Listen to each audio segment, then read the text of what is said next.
भागवत कथा में श्री कृष्ण रुक्मिणी विवाह का वर्णन। धूमधाम से हुआ रुक्मिणी विवाह। ब्राह्मण ने जो कह दिया वह परमात्मा भी नहीं टाल हटा। गायत्री शक्तिपीठ परिसर में श्रीमद् भागवत कथा के छठे दिन कृष्ण और रुक्मिणी विवाह बड़े धूमधाम से मनाया गया।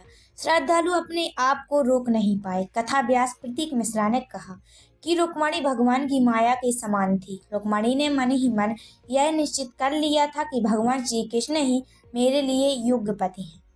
लेकिन रुक्मिणी का भाई रुक्मिणी श्री कृष्ण से द्वेष रखता था। इससे उसने उसे विवाह को रोककर शिशुपाल को रुक्मिणी का पति बनाने का निश्चय किया।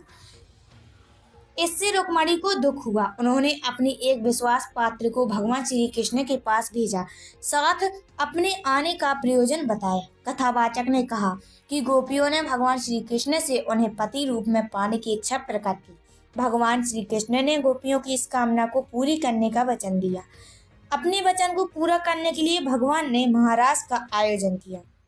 इसके लिए शरद पूर्णिमा की रात को यमुना तट पर गोपियों को मिलने के लिए कहा गया।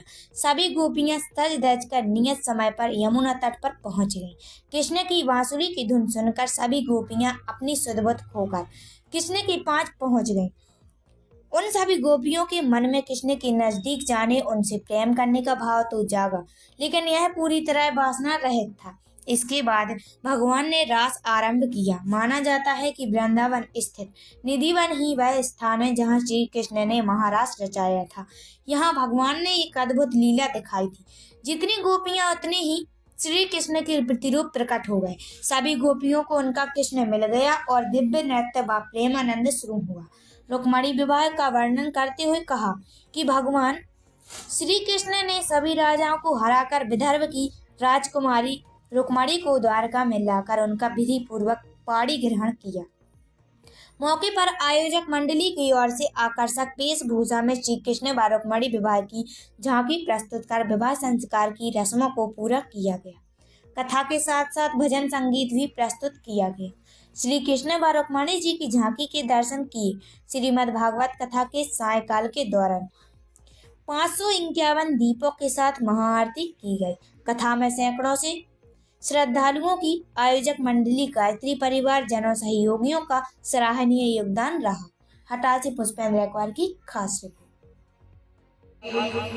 ठाकुर जी भी उनको देख करके बड़े वेग के साथ दौड़े और पीछे से बलराम जी भी आए। बलराम जी ठाकुर जी से क्या कह रहे हैं कि लाला तू ही दरबारे को देख और मैं दरबारे को अभी उठा के पटक के आऊं। रुक, बड़ा शोर मचा रहा हूं, बड़ी जोर जोर से चिल्ला रहा हूं, अभी इसको शांत करा के आऊं मैं।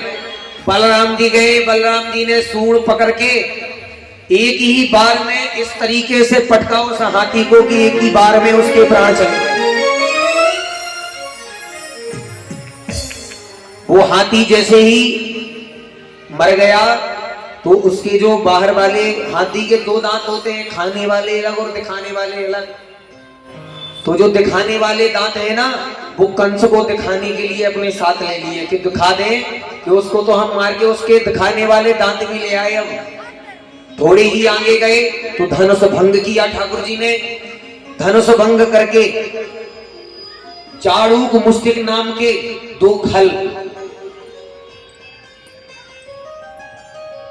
जो अखाड़े में ठाकुर जी को युद्ध की चुनौती देते हैं।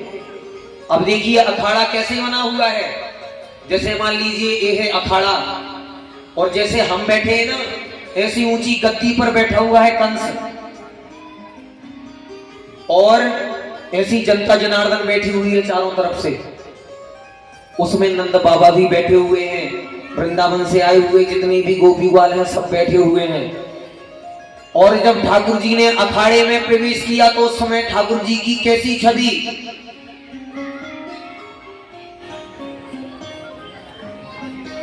ठाकुर जी जो जैसा विचार कर रहा है ठाकुर जी उसे उस रूप में दिख रहे हैं। नंद बाबा को अपने बालकों के रूप में दिख रहे हैं और जो वो चाड़ूर मुष्टक है ना, उन्हें ठाकुर जी बड़े बड़े मत वाले हाथियों की तरह दिखाई दे रहे हैं, बलशाली एकदम। और जो कंस है उसे अपनी काल की तरह दिखाई दे रहे हैं। चार कारागार में जो कंस ने बंद कर रखा था उन्हें बंधन मुक्त कराया। बंधन मुक्त करा करके अपनी मैया देवी और वसुदेव से ठाकुर जी आज मिल रहे हैं पूरे 11 वर्षों बाद। 11 वर्ष और 56वें दिन में ठाकुर जी ने कंस को मारा। मैया देवकी ने जैसे ही ठाकुर जी को देखा मैया रुदन करने लगी। एक अध्याय में श्री देवकी मैया ने ठाकुर जी को कितना स्नेह किया, कितना प्रेम किया, एक अध्याय में श्री वेद व्यास जी महाराज ने इस बात को गाया है।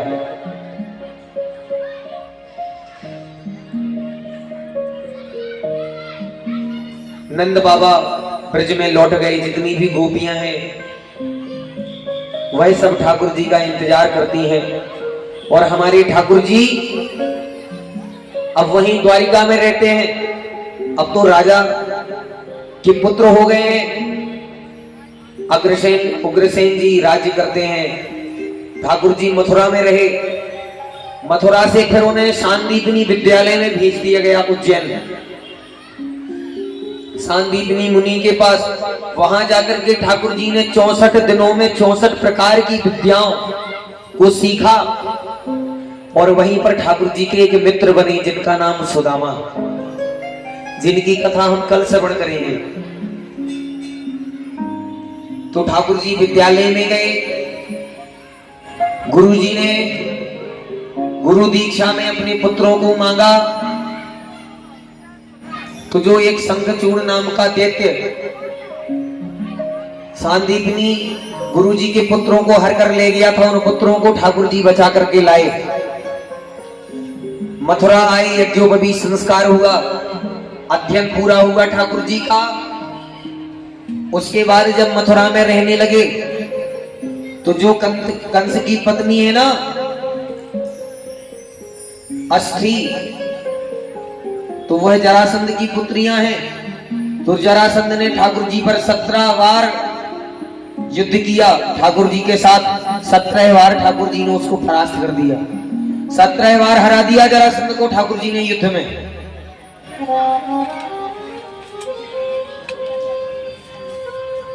18वीं बार जब जरासंध ठाकुर जी से युद्ध करने के लिए आया तो उसने अपने घर पर 108 ब्राह्मणों को बिठा दिया।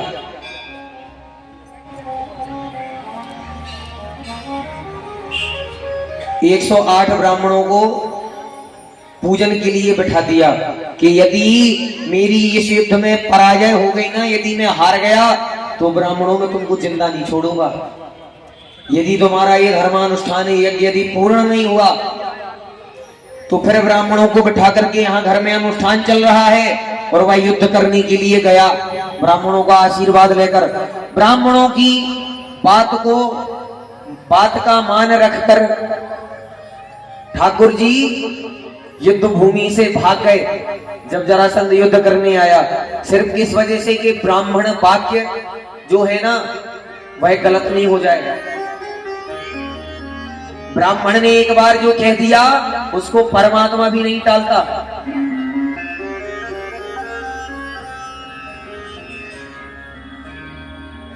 तो ठाकुर जी युद्ध से जैसे ही भागे तो ठाकुर जी का तुरंत एक नाम और श्री वेद व्यास जी महाराज ने लिख दिया। क्या? बोल रणछोड़ दास भगवान की जय हो। ठाकुर जी का रणछोड़ नाम पड़ गया। यमलार्जन का उद्धार किया और ठाकुर जी जैसे ही मथुरा नगरी को छोड़ करके गए रात ही रात में किससे विश्वकर्मा भगवान को आदेश दिया कि हे विश्वकर्मा जी परम सुंदर एक नगरी बना दो। तो द्वारिका नगरी का निर्माण कर दिया एक ही रात्रि में श्री विश्वकर्मा जी ने।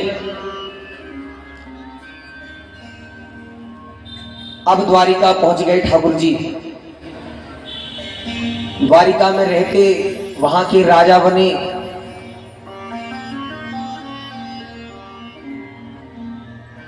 द्वारिका पहुंचे तो उस समय महाभारत का ही समय चल रहा था। महाभारत का सुंदर युद्ध होता है। वहां से लौट करके जैसे ही ठाकुर जी आते हैं तो हमने आपको बताया था कि जब ठाकुर जी कुंती मैया की आज्ञा लेकर के जाते हैं द्वारिका, तो अर्जुन जी को भी साथ में भेजते हैं कि अर्जुन तुम ठाकुर जी को छोड़ करके आओ। तो ये वही समय है कि अभी अर्जुन भी द्वारिका नगरी में है, ठाकुर जी भी द्वारिका में है। वेद व्यास जी महाराज द्वारिका की एक ब्राह्मण की बड़ी सुंदर कथा सुनाते हैं। बोले द्वारिका में एक ब्राह्मण का घर है, बोले बड़ा ही तेजस्वी ब्राह्मण, नित्य प्रति वेदाध्ययन करने वाला, पाठ करने वाला, संध्या करने वाला, तर्पण करने वाला, ये सब कर्म होते हैं ब्राह्मण के, सब करता वो। बोले लेकिन वो एक चीज से बड़ा दुखी, उसकी 7 संतानें हो गई, लेकिन 7 संतान जन्म लेती और तुरंत मर जाती, जन्म लेती और तुरंत मर जाती। तो इस बात से वह ब्राह्मण बड़ा दुखी होता। और जैसे ही उसकी संतान जन्म लेकर मरती, वैसे ही उस अपनी संतान को लेकर आता और द्वारकाधीश के गेट पर, हमारे ठाकुर जी के महल के गेट पर आकर के उस बालक को रख देता और फिर जोर जोर से चिल्ला करके ठाकुर जी को गाली देता कि अरे तुम यदुवंशियों के पापों के कारण ही मेरा एक ब्राह्मण के बालक की बार बार हत्या हो जा रही है, तुम लोग इतना अत्याचार करते हो, तुम्हारे दुराचारों से। ऐसे दुर्वचन बोल करके बार बार वो चला जाता। तो उस समय जब अर्जुन जी महाराज द्वारिका नगरी में थे, तो उस समय भी 6 पुत्रों की मृत्यु तो पहले ही हो चुकी थी, लेकिन उस ब्राह्मण के 7वें बालक की मृत्यु हुई और वो उसी समय द्वारिका के गेट पर लेकर के आया, द्वारिकाधीश की दहलीज पर रख करके फिर वही बात कहने लगा कि अरे तुम जैसे क्रूर यदुवंशियों के कारण मेरे ब्राह्मण बालक मर रहे हैं, मैं तो इतना जप तप अनुष्ठान सब कुछ करता हूं, मेरे पितर भी मुझसे प्रसन्न हैं, फिर भी मेरे बालक जी नहीं पा रहे हैं। क्यों? क्योंकि यदुवंशियों का राज्य है, ठाकुर जी के राज्य को ललकारता है वो ब्राह्मण जाकर के। तो श्री अर्जुन जी महाराज जब इस बात को सुनते हैं तो अर्जुन जी को बड़ा बुरा लगता है कि बताओ हमारे ठाकुर जी के ही राज्य में और एक ब्राह्मण इतना दुखी। बड़ी दया आती है अर्जुन जी महाराज को। जैसे ही उस ब्राह्मण के समक्ष पहुंचते हैं तो ब्राह्मण से पूछते हैं कि हाँ भाई ऐसा तुम क्यों कह रहे हो? बोले मेरे 7 बालक हो गए, 7 बालकों की मृत्यु हो गई, मैं सब कुछ करता हूँ, धर्मानुष्ठान करता हूँ, भगवान का भजन करता हूँ, फिर ऐसा क्यों हो रहा है? तो अर्जुन जी महाराज क्या कहते हैं कि मैं तुम्हें वचन देता हूं कि अब तुम्हें जब भी पुत्र होगा उसकी मृत्यु नहीं होगी। जो ब्राह्मण देवता हैं वह बड़े प्रसन्न हो जाते हैं। बोले अच्छा आप ऐसा कर सकते हैं? बोले अर्जुन जी महाराज कहते हैं कि मेरे गांडीव धनुष में, मैं अपने गांडीव धनुष से एक ऐसा पिंजरा तैयार कर सकता हूं कि जिससे मृत्यु तो क्या हवा भी पास नहीं कर सकती जिसको। श्री ब्राह्मण को ऐसे वचन दियो। बोले यदि मैं यह नहीं कर पाया तो मैं अपने प्राण त्याग दूंगा। अर्जुन जी महाराज ने ये वचन ले तो लिया, लेकिन पुनः वही समय आया, ब्राह्मण की पत्नी पुनः गर्भवती हुई, 9वां महीना आया। जब बच्चा उत्पन्न होने वाला था तो अर्जुन जी महाराज के पास तुरंत पहुंच गया वो ब्राह्मण। अर्जुन जी से बोला कि हे प्रभु आज बालक उत्पन्न होने वाला है। तो दौड़ करके अर्जुन जी महाराज जाते हैं और अपने बाणों से ही एक ऐसा पिंजरा तैयार कर देते हैं कि ब्राह्मण पत्नी को उस पिंजरे के अंदर कर देते हैं। बाणों से एक ऐसा घेर बना देते हैं, सुरक्षा कवच बना देते हैं कि उससे जिसको हवा भी पार ना कर सके। और बाहर अपना गांडीव लिए खड़े हुए हैं कि मृत्यु आए तो, यमराज के दूत आए तो मैं बताता हूं उन्हें। और जैसे ही ब्राह्मण बालक ने जन्म लिया तो अर्जुन का घमंड चूर चूर हो गया। जो सुरक्षा कवच बना रखा था वह सब ध्वस्त हो गया और ब्राह्मण बालक की मृत्यु हो गई जन्म होते ही। नीलाम्बुजश्यामल कोमलांगम। कोमलांग हमारे ठाकुर जी नील वर्ण के देख करके बड़ी प्रसन्न हो गई कुब्जा।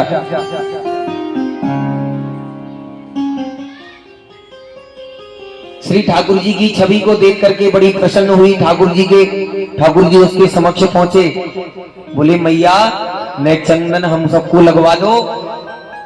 ऐसी जब मीठी तोतली बानी ठाकुर जी की सुनी तो चंदन का पूरा कटोरा सौंप दिया ठाकुर जी को।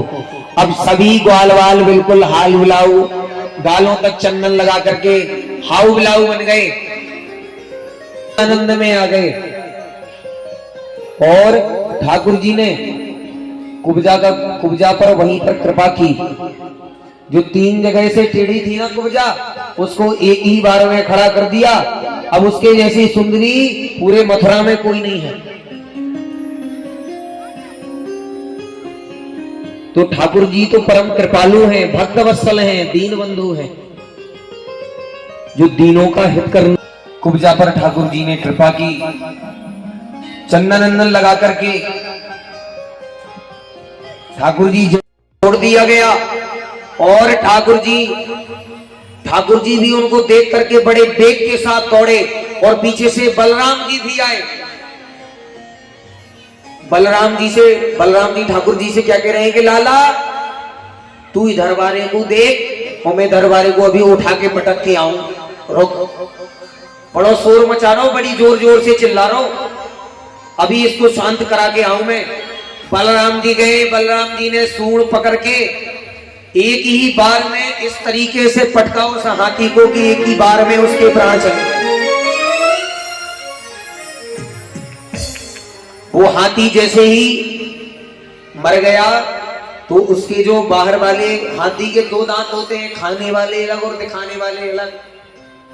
तो जो दिखाने वाले दांत है ना, वो कंस को दिखाने के लिए अपने साथ ले लिए कि दिखा दे कि उसको तो हम मार के उसके दिखाने वाले दांत भी ले आए। अब थोड़े ही आगे गए तो धनुष भंग किया ठाकुर जी ने। धनुष भंग करके चाड़ूक मुस्टिक नाम के 2 खल जो अखाड़े में ठाकुर जी को युद्ध की चुनौती देते हैं। अब देखिए अखाड़ा कैसे बना हुआ है। जैसे मान लीजिए कारागार में जो कंस ने बंद कर रखा था उन्हें बंधन मुक्त कराया। बंधन मुक्त करा करके अपनी मैया देवी और वसुदेव से ठाकुर जी आज मिल रहे हैं पूरे 11 वर्षों बाद। 11 वर्ष और 56 दिन में ठाकुर जी ने कंस को मारा। मैया देवकी ने जैसे ही ठाकुर जी को देखा, मैया रुदन करने लगी। एक अध्याय में श्री देवकी मैया ने ठाकुर जी को कितना स्नेह किया, कितना प्रेम किया। एक अध्याय में श्री वेद व्यास जी महाराज ने इस बात को गाया है।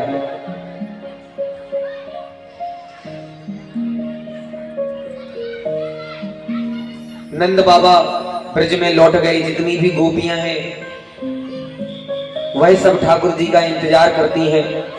और हमारे ठाकुर जी अब वहीं द्वारिका में रहते हैं। अब तो राजा के पुत्र हो गए हैं।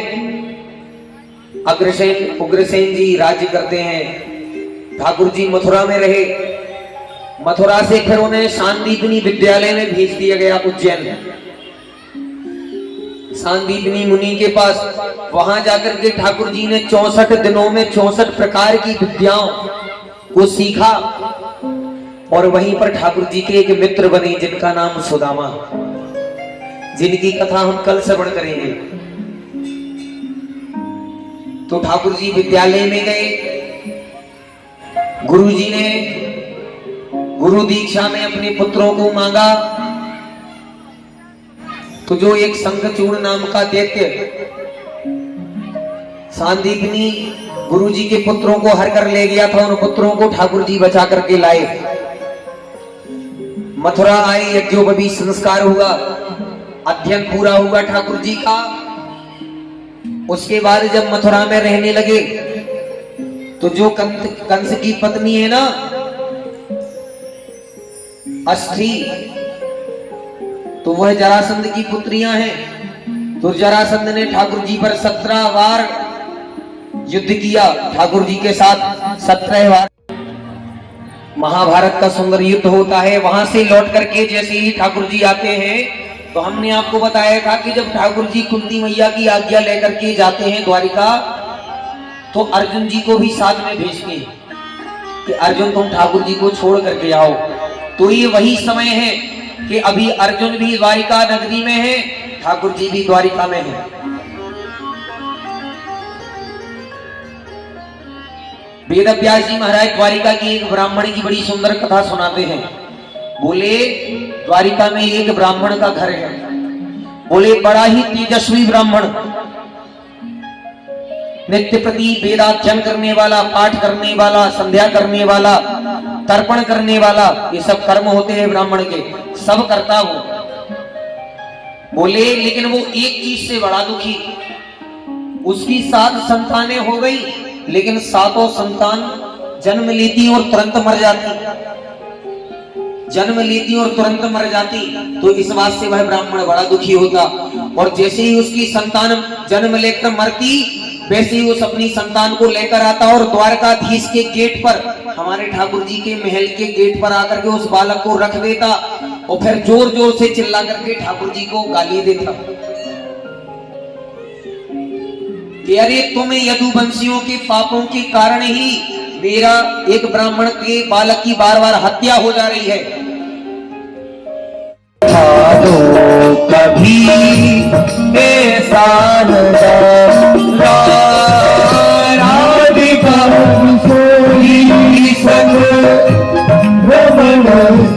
ठाकुर जी के विवाह का उत्सव होने लगा।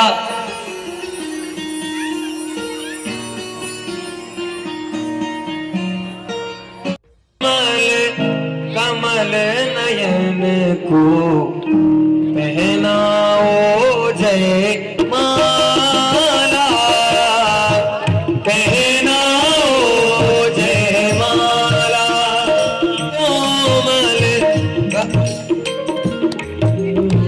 पहनाओ जय माला, पहनाओ जय माला, यह पुण्य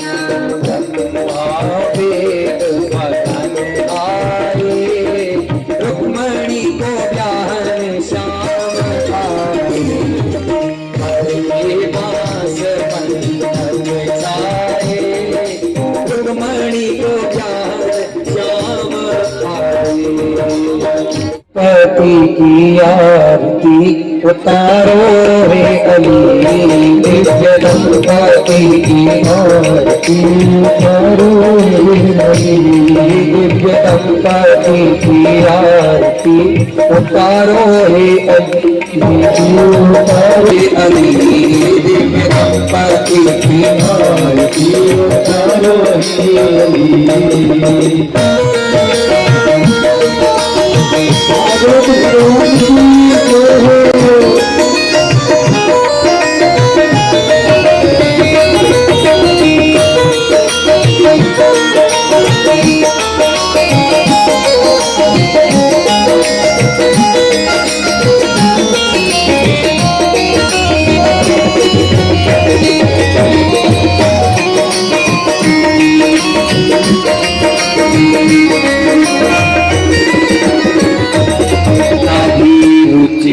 गंभीर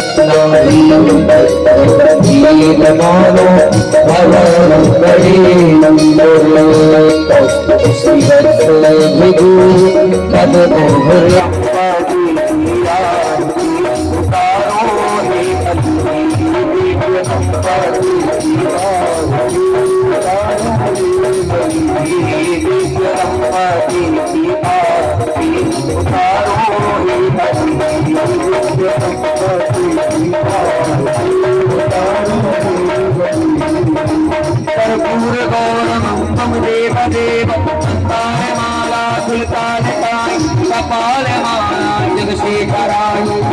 जन्म शिवाय, नमः शिवाय शिवाय जन्म शिवाय, नमः शिवाय जन्म शिवाय।